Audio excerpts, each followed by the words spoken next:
అయితే మరి మీరు వర్క్ చేసినప్పుడు మీరు ఎంత ఎలా ఉండేది శాలరీ? అంటే ఇప్పుడు ఇప్పుడు అన్ని కోట్లే వింటున్నా. అవును. అదే కదా! అదే మీకెన్ని కోట్లు శాలరీ వచ్చేది? రెమ్యూనరేషన్లు నాకేం కోట్లు లేవండి. చాలా తక్కువే. చాలా లక్షల్లోనే, లక్షలు వెరీ వెరీ లెస్. అంటే అంటే అప్పుడు అది ఎక్కువ అనుకుంటా. నాకు తెలీదు. I don't know. ఎన్నేళ్ళైంది మానేసి మీరు? నేను 2006 నా పెళ్ళి అయిపోయిందండి, అప్పుడు మానేసా. అంటే మూవీస్లో కాదు, అక్కడ మామూలు తర్వాత వర్క్ చేశారు కదా అప్పుడు. నేను 2011 నుంచి మొన్న మళ్ళీ నేను సినిమా షూటింగ్ స్టార్ట్ చేసే వరకు చేస్తున్నాను. మధ్యలో ఒక 1-2 years చేయలేదు. ఓకే. అక్కడ ఎంత ఉండేది శాలరీ? అంటే శాలరీనా ఎందుకులే, అంటే అంటే మాక్సిమం విల్ బి అరౌండ్ 12,000 అట్లా అంటే 10 lakhs అట్లా ఉండేది. తర్వాత అదే మాక్సిమం. అండ్ కొన్ని అయితే రెమ్యూనరేషన్స్ స్టార్టింగ్ అవుతే అంత లేదు. స్టార్టింగ్ 3,500 అలా స్టార్ట్ చేసాం. అయితే ఒకప్పుడు రెమ్యూనరేషన్స్ అంటే మీరు అన్నట్టు ల్యాక్స్లోనే ఉన్నాయి. ఇప్పుడు హీరోయిన్స్ కూడా క్రోర్స్లోకి వచ్చేసారు కదా. అవును. మరి ఇప్పుడు క్యారెక్టర్ ఆర్టిస్టులు అందరూ కూడా ఓకే. మరి ఇప్పుడు రీఎంట్రీ ఇచ్చారు కదా, ఎలా ఉన్నాయి రెమ్యూనరేషన్స్? షాక్ ఇస్తున్నాయా అనుకున్నారా హీరోయిన్ కి? ఇప్పుడు అంటే కాదండి, అంటే రెమ్యూనరేషన్ అడగాలంటే మనం ఎక్కడ ఉన్నామో మనకు తెలియాలి కదా. ఒక బేస్ ఆఫర్స్ చాలా వచ్చినాయి.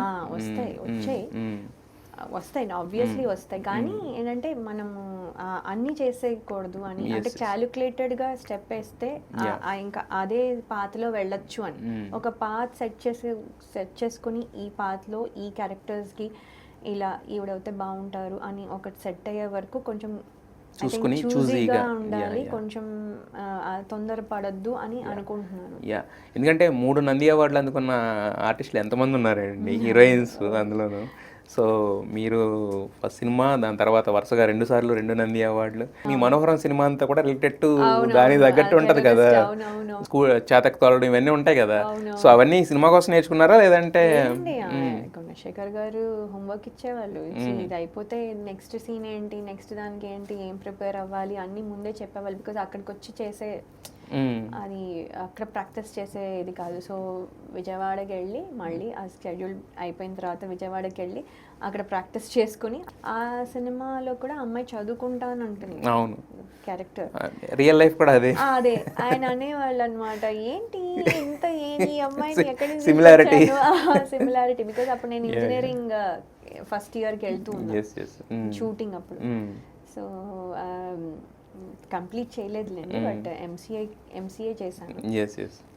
బట్ ఇంజనీరింగ్ కంప్లీట్ చేయలేదు. బట్ అదే అనేవాళ్ళు అనమాట. ఎగ్జామ్ అండి నాకు, నేను ఇంటర్నల్స్కి వెళ్ళాలంటే ఈ అమ్మాయి ఎక్కడ దొరికింది నాకు అని. అది కాకపోతే స్కెడ్యూల్ బ్రేక్ చేసి నన్ను ఎగ్జామ్కి పంపించి యూనిట్ కొంచెం అన్ని అందరూ వెయిట్ చేసేవాళ్ళు. అంటే అంత సపోర్టివ్గా, అంత ఉండేది, ఫ్రెండ్లీగా. అట్మాస్ఫియర్ ఇస్ ఆల్సో అంటే వెల్కమింగ్గా, ఓకే నువ్వు చేస్తున్నావు మంచి పని వెళ్ళు అని.